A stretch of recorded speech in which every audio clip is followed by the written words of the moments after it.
৭৭তম প্রজাতন্ত্র দিবসের বিকেলে ফটিকরায় বিধানসভার কৃষ্ণনগর বাণী মন্দির স্কুল মাঠে আনুষ্ঠানিকভাবে শুরু হল Netaji Subhas Chandra Bose memorial prize money cricket tournament. IPL ধাঁচি ফ্র্যাঞ্চাইজি ভিত্তিক এই বিগ ফরম্যাটের দিনের বেলার টুর্নামেন্টটি আয়োজন করা হয়েছে এলাকার বিধায়ক তথা মন্ত্রী সুধাংশু দাসের উদ্যোগে। টুর্নামেন্টের উদ্বোধন করেন রাজ্যের যুব বিষয়ক ও ক্রীড়া দপ্তরের মন্ত্রী টিঙ্কু রায়। প্রধান অতিথি হিসেবে উপস্থিত ছিলেন মন্ত্রী সুধাংশু দাস। এছাড়া অনুষ্ঠানে ছিলেন ঊনকোটি জেলা পরিষদের সভাধিপতি অমলেন্দু দাস, জেলা পুলিশ সুপার সুধাম্বিকা আর, পঞ্চায়েত সমিতির চেয়ারম্যান সুমতি দাস, জেলা ক্রীড়া আধিকারিক অমিত যাদব সহ অন্যান্য বিশিষ্টজনেরা। এই টুর্নামেন্টে চ্যাম্পিয়ন দল পাবে নগদ ১ লক্ষ টাকা ও ট্রফি এবং রানার্স আপ দল পাবে ৫০,০০০ টাকা ও ট্রফি। মন্ত্রী সুধাংশু দাস বক্তব্য রাখতে গিয়ে নেতাজি সুভাষচন্দ্র বসু ও সংবিধান প্রণেতা ডক্টর বি আর আম্বেদকরের প্রতি শ্রদ্ধা জানান। তিনি বলেন, ইতিহাস ভুলে গেলে ভবিষ্যৎ গড়া যায় না। তরুণ প্রজন্মের মধ্যে দেশপ্রেম ও খেলাধুলার চেতনা ছড়িয়ে দিতেই এই আয়োজন। তিনি জানান, জেলায় প্রথমবারের মতো আইপিএল এর আদলে নিলামের মাধ্যমে খেলোয়াড় নির্বাচন করা হয়েছে। গত ২২শে জানুয়ারি নিলাম সম্পন্ন হয়। জেলার বাইরের খেলোয়াড় নেওয়ার উপর কড়া নিষেধাজ্ঞা থাকায় স্থানীয় প্রতিভারা সুযোগ পাচ্ছে। নিলামে সর্বোচ্চ ১৩,৫০০ টাকায় বিক্রি হন স্বরূপ পাল এবং ১২,৫০০ টাকায় অরুণাভ ঘোষ। প্রায় ২৫০ জন খেলোয়াড়ের মধ্য দিয়ে ১০টি দল গঠন করা হয়েছে। প্রতিটি দলের বাজেট ছিল ৫০,০০০ টাকা। বিশ্বের সর্ববৃহৎ গণতান্ত্রিক দেশ ভারতবর্ষে আজকের এই গণতন্ত্র দিবসে দেশব্যাপী আমরা অত্যন্ত উৎসাহ উদ্দীপনার সহিত এই দিনটাকে স্মরণ করছি। আমরা স্মরণ করছি আমাদের দেশকে স্বাধীন করার জন্য যে সমস্ত মহান ব্যক্তিত্বরা নিজেদের রক্তের বিনিময়ে, প্রাণের বিনিময়ে আমাদের এই কাঙ্ক্ষিত স্বাধীনতা আমাদের দিয়েছেন। সেই সমস্ত মহান ব্যক্তিত্বদের আজকের এই বিশেষ দিনে আমরা সম্মান এবং শ্রদ্ধা জানাচ্ছি। ডক্টর বি আর আম্বেদকরজি বলেছিলেন, they cannot make history who forget history। যারা ইতিহাসকে ভুলে যায় তারা ইতিহাস তৈরি করতে পারে না। আজ আমাদের জন্য ইতিহাসকে স্মরণ করার দিন। আমাদের সেই ইতিহাস আজকে ২৬ জানুয়ারি শুধুমাত্র একটা দিন নয়, এটা আমাদের সেই দিনের সংঘর্ষ, আন্দোলন, আমাদের সহনশীলতা, আমাদের বীরত্ব, পরাক্রমকে মনে করার দিন। এবং আজকের দিনেই ১৯৫০ সালের ২৬শে জানুয়ারি আজকের দিনে আমাদের দেশের সংবিধান গৃহীত হয়। তারপর থেকে প্রতি বছর আমরা ২৬শে জানুয়ারি গণতন্ত্র দিবস বা প্রজাতন্ত্র দিবস হিসাবে এই দিনটাকে অত্যন্ত উৎসাহ উদ্দীপনার সহিত উদযাপন করছি। আমরা সত্যি গর্বিত, আমরা যে দেশে বসবাস করছি সেই মহান ভারতবর্ষের বাবা সাহেব আম্বেদকরের মতো মহান ব্যক্তিত্বরা আমাদের দেশে ছিলেন। আমরা কোনোভাবে অস্বীকার করতে পারি না নেতাজি সুভাষচন্দ্র বসুর সেই তার পরাক্রমতা, তার আত্মবলিদান।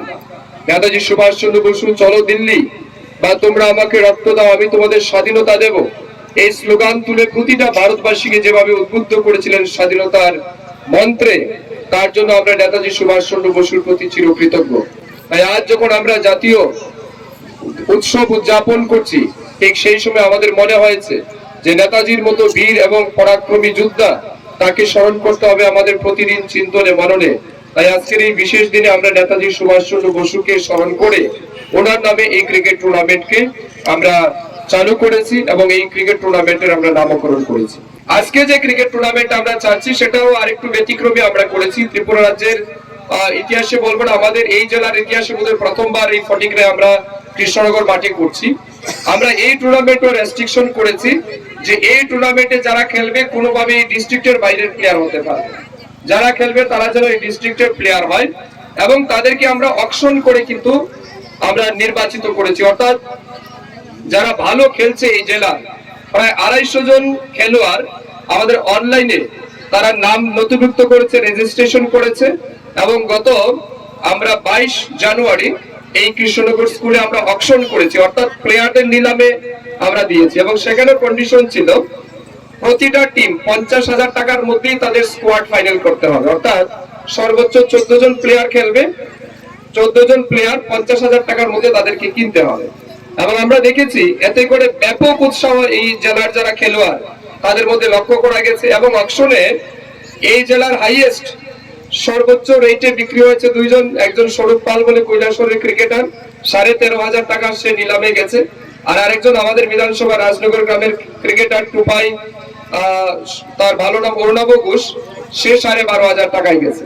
তো এই দুইজন প্লেয়ার আমরা দেখলাম হাইয়েস্ট রেট তাদের গেছে এবং বাকি ১০,০০০, ৯,০০০, ৭,০০০, ৮,০০০ এইভাবে করে অনেক প্লেয়ার কিন্তু সেখানে সোল হয়েছে।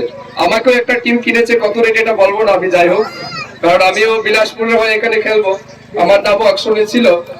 তো যাই হোক, এটা সব মিলে এই জেলার যারা ক্রিকেটার তাদের মধ্যে কিন্তু একটা আলাদাই উৎসাহ এবং অনুভূতি আমরা লক্ষ্য করেছি। এবং সবচেয়ে গুরুত্বপূর্ণ, 250 জনের মধ্যে প্রায় 100 জনের মতো প্লেয়ার আনসোল্ড ছিল, এবং যারা সোল্ড হয়েছে, যারা এই অকশনের সুযোগ পেয়েছে, তারা কিন্তু যথেষ্ট মেধাবান। এবং আমার বিশ্বাস আগামী বছর যখন আমরা করব, যারা হয়তো এই বছর চান্স পায়নি তারা আরো ভালো খেলবে, তারা সুযোগ পাবে। এবং যারা আমাদের এমার্জিং প্লেয়ার যারা আছে, যারা নতুন উদ্যমী প্লেয়ার, তাদের মধ্যে কিন্তু একটা নতুন উৎসাহ তৈরি হলো যে ভালো খেললে আমি এখানে ভালো দামে আমাকে কোনো না কোনো টিম কিনবে। এটা কিন্তু আমরা স্থানীয় যারা ক্রিকেটার আছে তাদের মধ্যে সেটা বার্তা পৌঁছাতে পেরেছি। এবং এই Netaji Subhash Chandra Bose memorial cricket tournament যেটা হচ্ছে, এখানে প্রায় 10টা টিম ওনার তারা রেজিস্টার করেছিল, তারা টিম কিনেছে এবং সেই অনুযায়ী কিন্তু আমাদের খেলা শুরু হচ্ছে। উদ্বোধনী বক্তব্যে যুব ও ক্রীড়ামন্ত্রী টিঙ্কু রায় রাজ্যের ক্রীড়া পরিকাঠামো উন্নয়নের নানা দিক তুলে ধরেন। তিনি জানান, ফটিকরায় ফুটবল মাঠ সংস্কার ও গ্যালারি নির্মাণের কাজ চলছে। কৈলাসহর, ধর্মনগর ও বিলোনিয়ায় আধুনিক নেট প্র্যাকটিস হল ও ইনডোর স্টেডিয়াম তৈরি করা হয়েছে। মন্ত্রী আরও জানান, মুখ্যমন্ত্রী ট্যালেন্ট সার্চ স্কিম, প্রতিভাশালী পুরস্কার ও ডেভেলপমেন্ট স্কিমের মাধ্যমে উদীয়মান খেলোয়াড়দের প্রশিক্ষণে 5 লক্ষ টাকা পর্যন্ত এবং জাতীয় স্তরে পদকজয়ীদের 1 লক্ষ টাকা পর্যন্ত সহায়তা দেওয়া হচ্ছে। তিনি আশা প্রকাশ করেন, এই টুর্নামেন্ট থেকে আগামী দিনে জাতীয় ও আন্তর্জাতিক স্তরের খেলোয়াড় উঠে আসবে এবং ত্রিপুরার নাম উজ্জ্বল করবে।